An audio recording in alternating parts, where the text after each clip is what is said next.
আপনারা জানেন যে মাননীয় প্রধানমন্ত্রী জনাব তারেক রহমানের নেতৃত্বে জনগণের ভোটে নির্বাচিত গণতান্ত্রিক সরকারের শপথ গ্রহণের 2 মাস পূর্ণ হয়েছে গতকাল।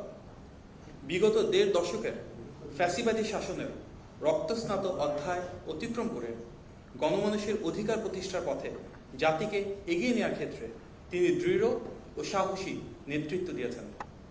দীর্ঘ নির্বাসন শেষে তার স্বদেশ প্রত্যাবর্তন শুধু বাংলাদেশের জন্য নয়, বিশ্ব রাজনীতির জন্য একটি ঐতিহাসিক ঘটনা।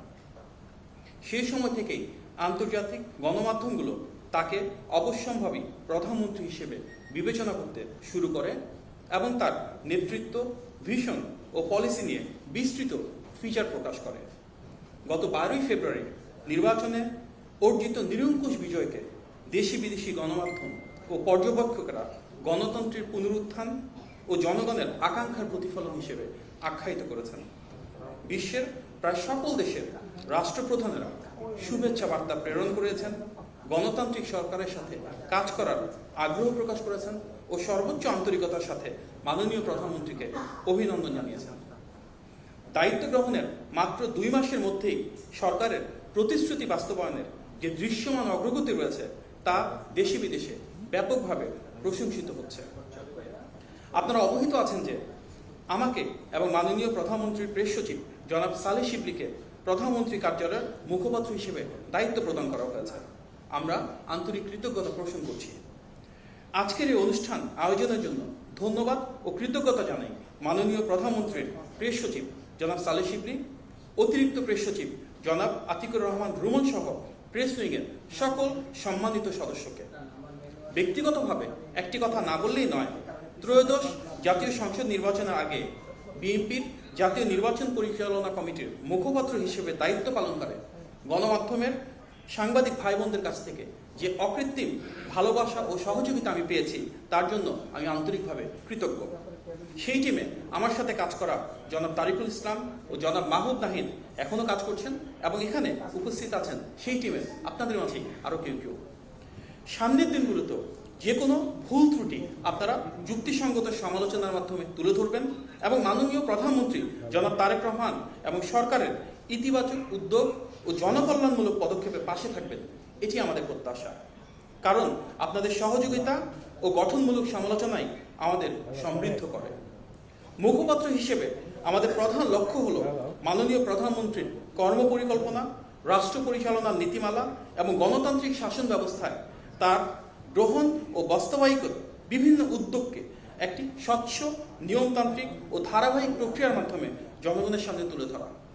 উল্লেখ্য যে প্রতিটি মন্ত্রণালয়ের মাননীয় মন্ত্রী, প্রতিমন্ত্রী ও উপদেষ্টাগণ নিজ নিজ দপ্তর সংক্রান্ত বিষয় যথারীতি তুলে ধরবেন এবং মাননীয় সংসদ সদস্যবৃন্দ তাদের নির্বাচনী এলাকা ও সংশ্লিষ্ট বিষয়ে স্বাভাবিকভাবে মতামত তুলে ধরবেন। আমাদের দায়িত্ব মূলত মাননীয় প্রধানমন্ত্রীর নেতৃত্বে পরিচালিত রাষ্ট্রীয় কার্যক্রম ও জনগণের কল্যাণে তার নিরলস প্রচেষ্টাকে যথাযথভাবে উপস্থাপন করা। ফ্যাসিবাদের দীর্ঘ সময় এবং গত প্রায় 1.5 বছরের অন্তর্বর্তী সরকারের সময় একটি নির্দিষ্ট গোষ্ঠী পরিকল্পিতভাবে বহুমুখী অপপ্রচারে লিপ্ত থাকলেও সামাজিক যোগাযোগ মাধ্যমে অসংখ্য সচেতন নাগরিক স্বতঃস্ফূর্তভাবে শক্ত অবস্থান নিয়ে এসব মিথ্যাচার ও উদ্দেশ্য প্রণোদিত প্রচারণার বিরুদ্ধে জোরালো প্রতিরোধ গড়ে তুলেছেন। এই জন্য গণতন্ত্রকামী জনগণের পক্ষ থেকে আমরা আন্তরিক ধন্যবাদ জানাই। আমরা প্রত্যাশা করি সামনের দিনগুলোতেও ইতিবাচক এই ধারাবাহিকতা অব্যাহত থাকবে। একই সঙ্গে সরকারের সংশ্লিষ্ট ব্যক্তিবর্গ নিজ নিজ অবস্থান থেকে তথ্যভিত্তিক বক্তব্য তুলে ধরে অপপ্রচারের বিরুদ্ধে কার্যকর ভূমিকা রাখবেন।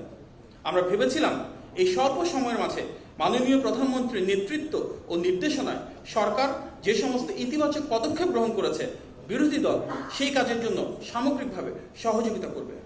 কিন্তু আমরা দেখতে পেলাম তারা সেটি না করে সংসদে হট্টগোল করা, রাজপথে আন্দোলনের হুমকি, গুজব, অপপ্রচার ছড়ানো সহ বিকল্প পথ বেছে নিয়েছে, যা দেশের অগ্রযাত্রার পথে কিছুটা প্রতিবন্ধকতা সৃষ্টি করছে।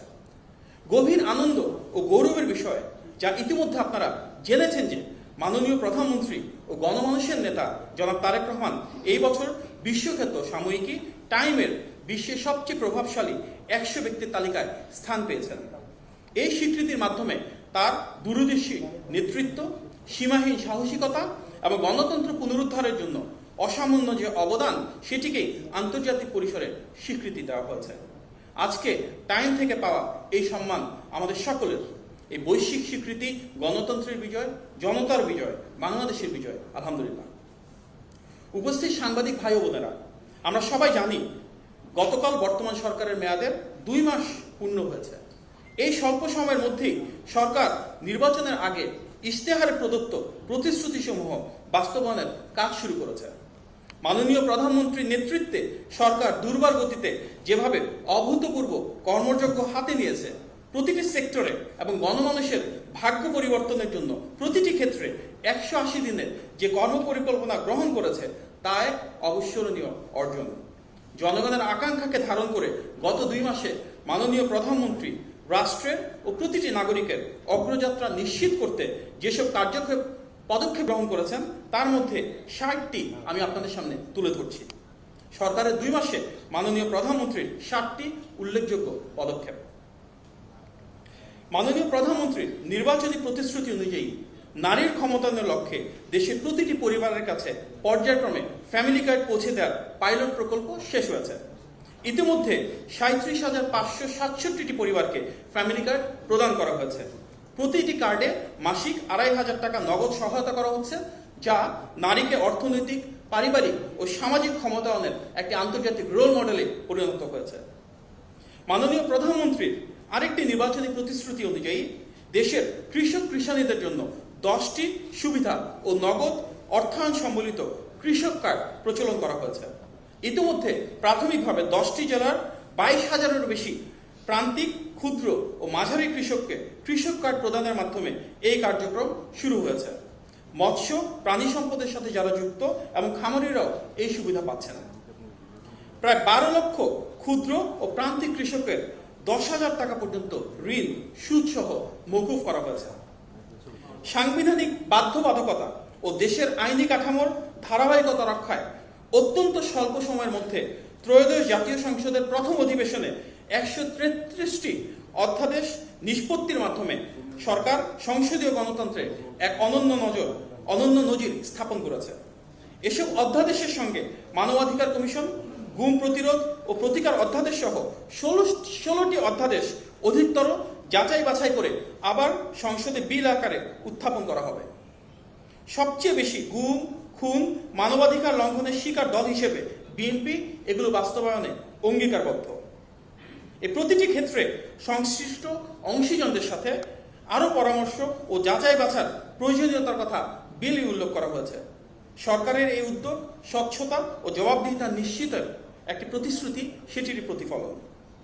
জুলাই সনদে নোট অফ ডিসেন্ট সহ বিএনপি সম্মত হয়ে যেভাবে স্বাক্ষর করেছিল, সেই স্বাক্ষরিত জুলাই সনদকে মাননীয় প্রধানমন্ত্রী বাস্তবায়নের জন্য দৃঢ় প্রতিজ্ঞ। দেশের মানুষের কাছে বিএনপি যে অঙ্গীকার করেছে এবং যে প্রতিশ্রুতির আলোকে ধানের শীষে ভোট দিয়েছে, সরকারের সর্বোচ্চ পর্যায় থেকে শুরু করে সবাই তা অক্ষরে অক্ষরে পালনের জন্য দায়বদ্ধ।